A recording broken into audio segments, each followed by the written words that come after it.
Tam Fam. My guests today are sharing the best advice that they've ever received, from their careers to parenting to love and relationships. My next guest is an organizing and productivity consultant and a New York Times bestselling author of Time to Parent. The book is, I promise you, on the side of my bed.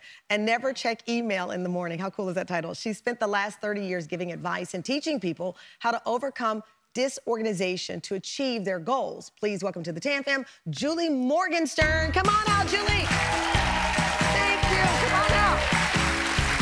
Hey, I love that white jacket. How are you? How are you? Welcome. Welcome. Thank you. Thank you. I said it.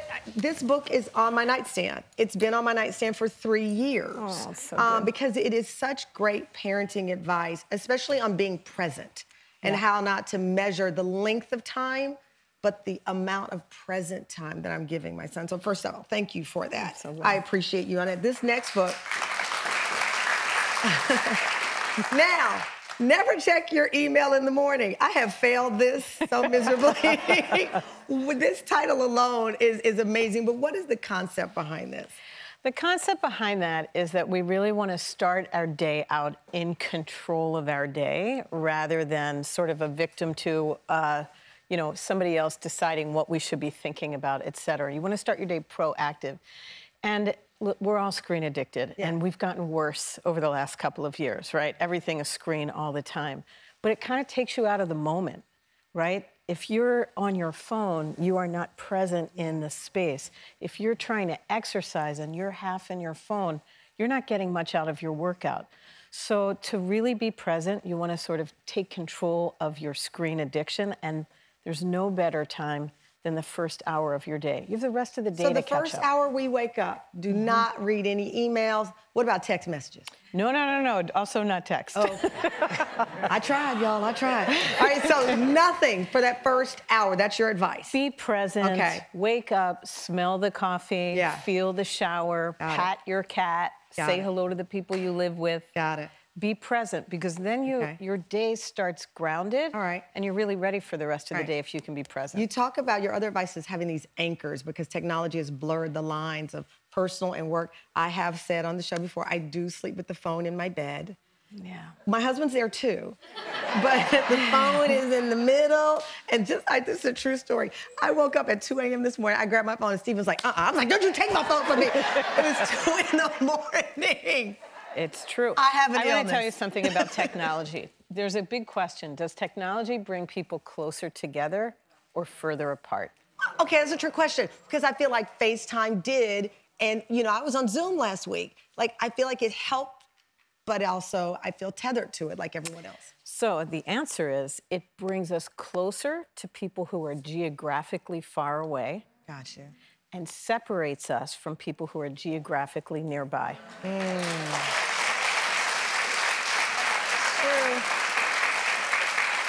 And if we just keep that in mind, it's a power tool to connect us to the people who are far away, but don't mindlessly leave the people you're right next to. Be intentional. And I think for families and couples and friends, et cetera, the key is to synchronize screen time. Synchronize it. When we come back, so we're not banning it. I want you to tell us how to synchronize screen time more. I told you, Julie's got the best advice ever. Got me goosebumps over here. And we'll be right back. I had just returned back from maternity leave, and I was managing multiple priorities with work, being a mom to two, and transitioning back into work life. Some of the concrete changes that Julie helped me with, one, it's really about time blocking. Having this running list of quick, short, 5-minute tasks that you can do helps you accomplish more in a day and helps you feel more accomplished at the end of the day. As a working mom with a high-pressure job, I'm really focused on making sure I spend enough time with my daughter. The best advice Julie gave me was the most precious gift you can give another person is your undivided attention. And that was so important to hear.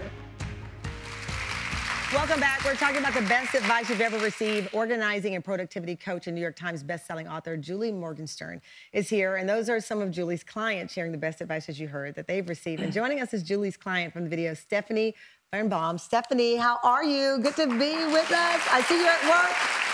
Yes, I'm here at work. Thank you for having me. I love having you on, and I love that you're at work while on. This is amazing. We saw in the tape you're a working mom, and you said you've struggled with that balance of being present. You put your phone in the bag now when your kids are around? Yes. So, you know, it seems like such a simple thing, and it seems like such an obvious thing. But there's so much that can be gained around just being in one place at one time. Yeah. You know, I used to think about time management as to-do lists and productivity apps and scheduling hacks. And definitely there are a lot of good tips on those things and important things that I've learned from Julie. But the most important thing to me was when I am with my family to fully be with my family. And when I am at work to really be at work. You know, I think sometimes parents assume that when we're at home, we're also doing a lot of work to arrange our children's lives, plan for the after-school activities, do things that we're doing out of love. But those aren't things that really feel like love to the child. Right? What feels like love to them is getting on the floor with them and playing trains or whatever make-believe game that they feel like playing, and really being fully present, having the phone away and in their world. It's true. It's doing that mindfully really helped me enjoy it more. You know what? I shared with Julie, and I'll share with the Tam Fam. About a month ago, I was doing something on my phone, and I looked over, and Moses was in the corner, and he just had his head down. And he was, it gutted me even to tell his story. And I could tell I was on the phone, and he felt ignored, and he'd done something. He likes to be applauded about everything. He's a peacock. And he was just like, and you'd see my 2.5-year-old like duck his head, sad. I was like, this phone is in the trash. I will never have it around you again.